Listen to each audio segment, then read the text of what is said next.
우리가 인생을 살아가면서 피하고 싶은 것이 무엇일까? 이렇게 묻는다면 인간이 겪는 고통이 아닐까 생각이 됩니다. 피하고 싶지만 또 피할 수 없는 것이 고통이라고 하는 것입니다. 그래서 이 고통이 지나치게 크면 사람들이 종종 극단적인 생각을 할 때가 있습니다.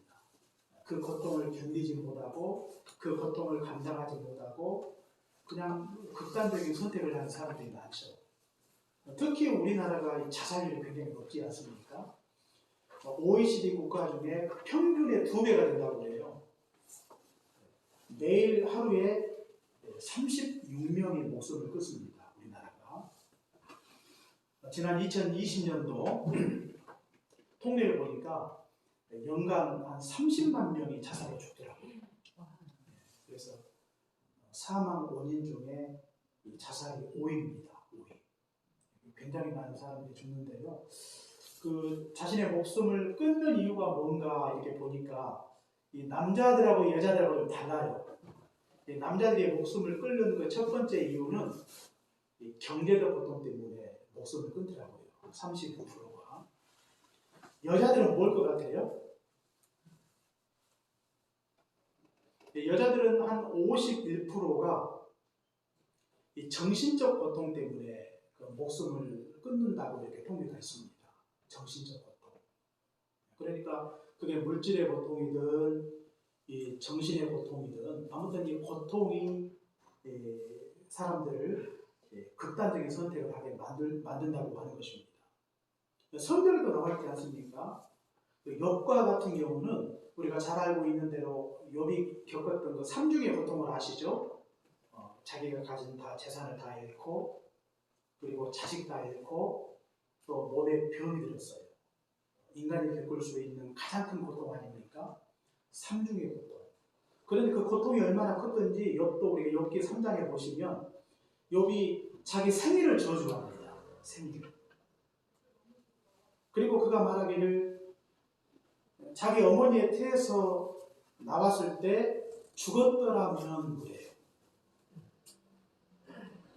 차라리 이 자기 어머니의 몸에서 태어났을 때 죽었으면 이런 고통을 당하지 않을 텐데 그런 고통이 한꺼번에 몰아닥칠 때 그 고통을 견디기가 너무나 힘든 것이죠. 그래서 욥과 같은 사람도 자기 생일을 저주했다고 하는 것입니다. 그가 겪은 고통이 얼마나 컸는지 우리가 짐작을 해볼 수 있는 것입니다.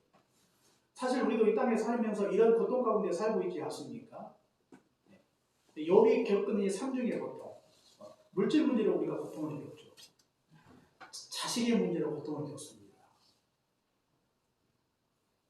그리고 또 육신의 질병으로 우리가 고통을 겪습니다. 우리가 겪을 수 있는 고통 중에 가장 큰 고통이죠. 한 가지 고통만 찾아와도 힘든데 이런 고통이 어느 날 한순간에 한꺼번에 세 가지가 우리에게 닥쳐왔다면 인간의 힘으로 이것을 견딘다고 하는 것은 결코 쉽지 않습니다. 극단적인 선택에 우리가 이해가 가는 측면이 있어요. 고통 자체가 우리에게 주는 이 힘듦은 이걸 말할 수가 없는 것입니다. 그런데 고통 자체도 우리 인간의 삶을 힘들게 만들지만 내가 겪고 있는 고통을 아무도 모른다고 생각할 때 거기에서 느끼는 이 절망감, 고통도 매우 크다고 하는 것입니다. 내가 겪는 이 아픔과 고통을 아무도 알지 못하고 그 고통의 머리를 나 혼자 짊어지고 인생을 살아가야 된다고 생각할 때 느끼는 그 마음의 고통 너무나 큰 것입니다. 오늘 같이 읽었던 우리가 14장 10절 말씀이 그런 말씀이에요. 마음의 고통은 자기가 알고 마음의 즐거움은 타인이 참여하지 못하느니라. 사람이 인생이 겪는 인생이 겪는 고락의 내용을 다른 사람들이 알지 못한다는 그런 내용입니다. 내가 어떤 고통을 겪고 있는데 그것을 내가 다른 사람에게 말하지 않으면 다른 사람이 어떤 고통을 겪고 있는지 알 수가 없는 것이죠. 그럴 때 그 고통은 오로지 나의 몫이 되는 것입니다. 그러나 만약에 내가 겪고 있는 고통을 함께 나눌 수가 있다면, 내가 겪고 있는 고통을 함께 공유할 수 있다면 우리는 고통 중에도 위로가 되고 고통 중에도 힘이 된다고 하는 것입니다. 특히 우리가 이 교회당에 나오시면 이제 우리가 성도들과 함께 지나간 삶도 같이 나누고 또 기도 제목도 같이 나누는 그런 시간들을 많이 갖지 않습니까? 특히 목장 모임을 할 때 가정에 어떤 문제가 있는지, 또 사업에 어떤 문제가 있는지, 자녀들에게 어떤 문제가 있는지 같이 삶도 나누시고 또 기도 제목 같이 나누고 있는데, 이런 나눔이 우리에게 어떤 의미가 있을까? 우리가 이런 생각을 할 때가 종종 있어요. 그런데 사람은요, 마음에 들어있는 고통을 함께 나눌 수만 있어도 굉장히 위로가 돼요. 그 고통을 함께 나눌 수 있는 누군가가 나에게 있다는 것, 이건 하나님의 은혜요 축복이라고 하는 것입니다. 사실 하나님이 그 고통을 함께 하기 위해서 남자와 여자를 만나게 하시고 가정을 이루게 하시고 우리에게 교훈을 주시고 우리에게 친구를 허락해 주신 것입니다. 그렇기 때문에 내 마음속에 있는 고통을 함께 할 수 있는 사람이 있다고 하는 그 자체가 하나님의 은혜고 하나님의 축복입니다. 그리고 나에게 있어서 그분들이 소중한 이유가 바로 거기에 있는 것입니다. 다른 사람들에게 말할 수 없는 내 마음의 이 내적인 고통을, 삶의 문제를 그냥 허심탄회하게 이야기하면서 그것을 함께 공유하고 함께 나눌 수 있는 나의 가족이 있다는 것, 교우가 있다는 것, 이것이 우리에게 크나큰 축복이에요. 우리가 어려운 때를 살고 있는데 이렇게 어려울 때 그 어려움을 함께하는 우리 믿음의 동역자가 있다는 거, 좋은 친구 한 사람이 있다는 거, 얼마나 우리에게 힘이 됩니까? 얼마나 힘이 돼요. 우리가 성경에 이 다윗도 그가 인생을 살아가면서 많은 어려움을 겪지 않습니까? 그런데 하나님이 다윗에게 그가 가장 힘들고 어려울 때 붙여준 사람이 있어요. 잘 아시는 대로 하나님께서 다윗의 친구였던 요나단을 붙여주신 것입니다. 우리가 사무엘상 20장에 보니까 이 다윗이 자신의 고민을 이야기하죠. 내가 뭐 잘못한 것도 없는데 사울이 나의 목숨을 찾는다. 그렇게 자기의 고민을 이야기합니다. 당사자가 요나단의 누굽니까? 아버지죠. 사실 그 마음의 이 고통을 이야기할 수 있는 적당한 상대는 아니에요. 그럼에도 불구하고 그런 이야기를 할 수가 있다고 하는 것은 그만큼 다윗에게 소중한 친구라고 말이죠. 진정한 친구라고 말입니다. 그랬더니 요나단이 뭐라고 이야기해요? 결단코 내가 죽지 아니하리라. 그렇게 이야기해요. 이런 그 마음의 고통을 이야기할 사람들이 누가 있겠어요? 그런데 다윗의 이 사울의 아들이었던 요나단에게 자기가 겪고 있는 마음의 고통을 이렇게 내어놓고 요나단을 통해서 크나큰 위로와 힘을 얻고 있는 걸 볼 수가 있어요. 자기가 가장 힘들고 어려울 때 직접적으로 자기를 도왔던 사람이 바로 요나단이었습니다.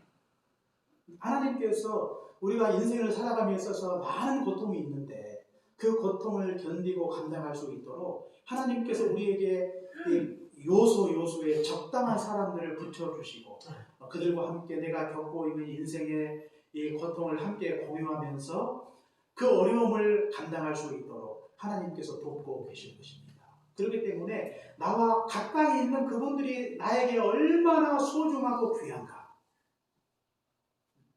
인생은요, 혼자 견딜 만큼 그렇게 넉넉하지 않습니다. 함께 동행할 수 있는 자가 필요합니다. 내 안에 있는 고민을 이야기하고 내가 겪는 이 아픔과 고통을 함께 나눌 수 있는 그런 사람이 반드시 필요하다고 하는 것입니다. 그런 사람이 없을 때 사람이 극단적인 선택을 할 수가 있는 거예요. 그런 사람들이 없을 때 인생을 바른 길로 가지 못하고 곁길로 갈 수가 있어요. 실패한 길로 걸어갈 수 있는 것입니다. 인간은 완전하지 않습니다. 연약한 존재예요. 내가 힘들고 어려울 때 나를 받쳐주고 나를 지지해주고 나를 격려해줄 수 있는 그런 사람이 반드시 필요하다는 사실을 기억하셔야 되겠습니다. 고통 중에 있습니까? 그렇다면 고통 중에 있다면 나의 마음속에 있는 고통의 문제를 함께 나누시기 바랍니다. 내 안에 있는 고통을 함께 나누는 것, 이것은 부끄러움이 아니에요. 수치가 아닙니다. 내 마음속에 들어있는 비밀을 누설하는 그런 어리석은 일이 결코 아니라고 하는 것입니다. 하나님이 그것 때문에 우리에게 귀한 사람을 내 주변에 붙여주신 것입니다. 하나님이 우리를 위로하시는 방식이 일반어촌입니다.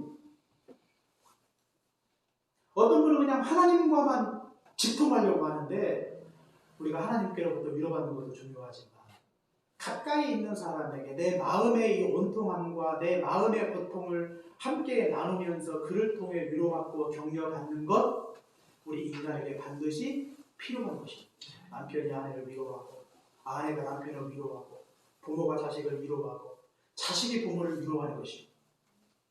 친구들과 자신의 삶의 문제를 내어놓고 이야기함으로 내 마음속에 꽉 막힌 이 마음의 이 답답함을 그를 통해서 해결할 수 있다고 하는 것입니다. 이것도 역시 하나님께서 우리에게 베풀어 주시는 은혜임을 항상 기억하셔야 되겠습니다. 그러나 사람은 타인의 고락의 내용이 무엇인지 알지 못하지만 모든 것을 아시는 분이 있어요. 그게 누구실까요?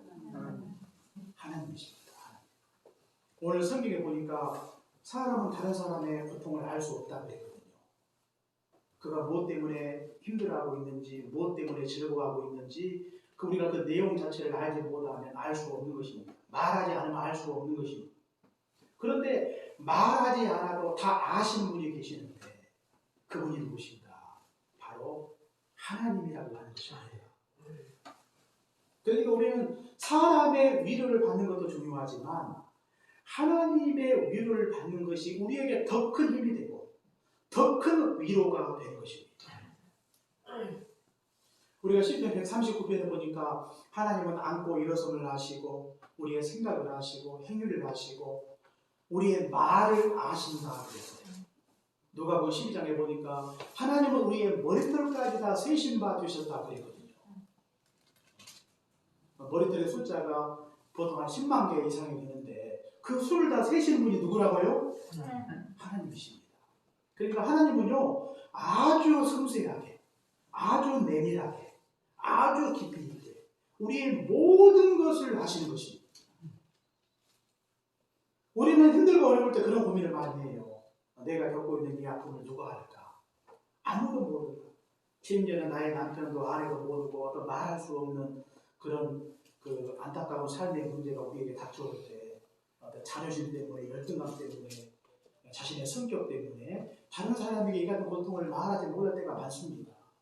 그런데 내가 굳이 말하지 않아도 이 모든 것을 아시는 분이 계시는데 그분이 바로 하나님이라고 하는 것입니다.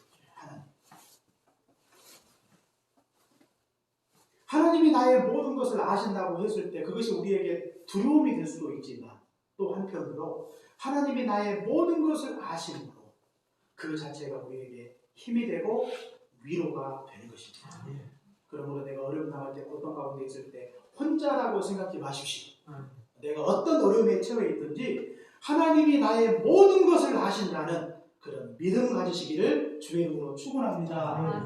그 다음에 두 번째로 하나님은요 아실 뿐만 아니라 하나님은 동정하시는 분이에요. 동정하시는 분이다. 우리가 히브리서 4장 15절에 나와 있죠. 우리에게 있는 대제사장은 우리의 연약함을 동정하신다 그랬어요. 동정하신다. 다른 말로 하면 옛날 성경에는 체휼하신다. 불쌍히 여기신다 그 말이에요. 하나님은 우리의 연약함을 불쌍히 여기십니다. 그러니까 우리가 어떤 고통 가운데 있는지 아시고 끝이 아니에요.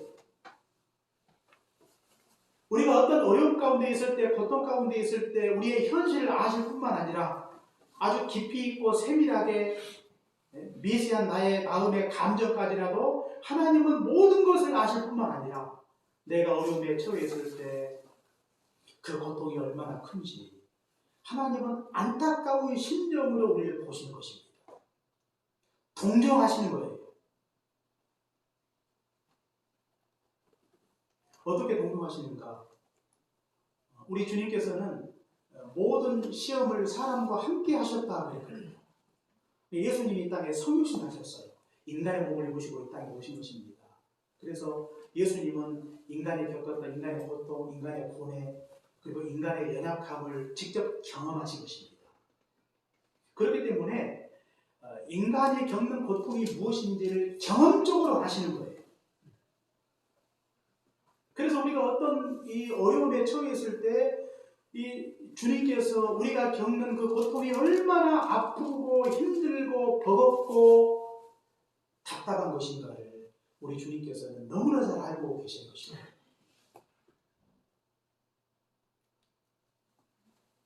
사람도 다 헤아려 알 수 없는 것을 하나님이 완벽하게 아시고 그 마음의 고통을 아시고 하나님께서 우리를 진정으로 동정하시는 것입니다.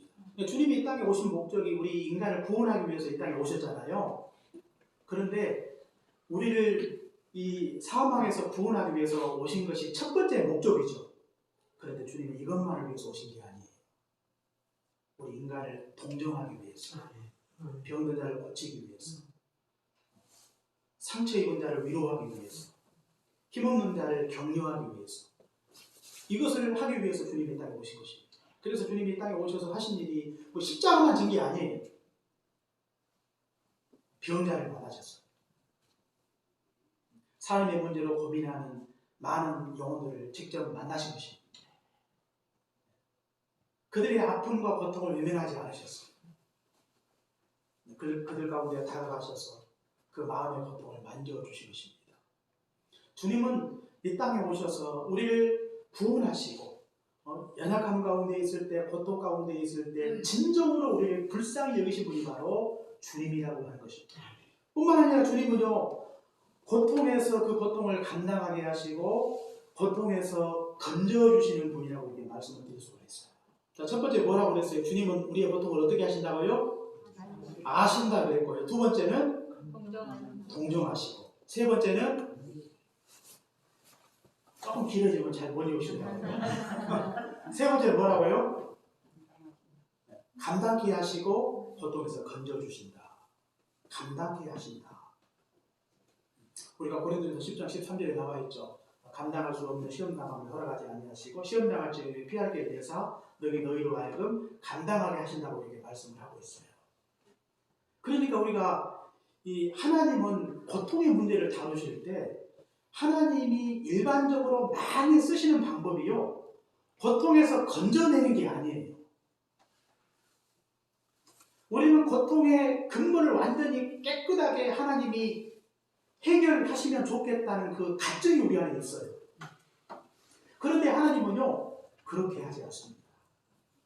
고통에서 건져주시기도 하지만 하나님이 가장 많이 일반적으로 쓰시는 방법 중에 하나가 바로 고통을 감당케 하시는 것입니다. 물질의 고통을 감당하게 하시는 거예요. 자식 문제를 감당하게 하시는 것입니다. 욕심의 질병을 감당하게 하시는 것입니다. 그것도 하나님의 은혜고 축복이고 기적입니다.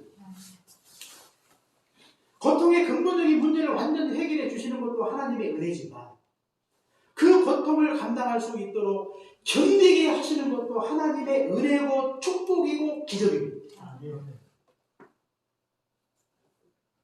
하나님은요, 우리가 고통 중에 있을 때 그 모든 고통에 넘어지지 않고 낙심하지 않고 실망하지 않고 그 모든 고통과 시련을 너희에 감당할 수 있도록 하나님께서 우리를 붙드시고 힘드시고 격려해 주시는 것입니다.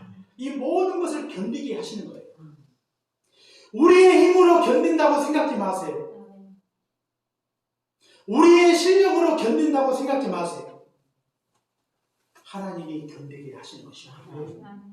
시험 당할 즈음에 피할 길을 위해서 능히 너희로 하여금 감당하게 하신 분이 누구신가?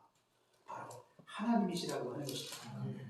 우리가 지난 어려움 당할 때 과거를 돌이켜보세요. 어떻게 그 어려움을 내가 감당했는지. 저도 벌써 한 4년째 돼가고 있는데 어떻게 이 어려움을 감당했는지 사실 내 힘이 아니에요.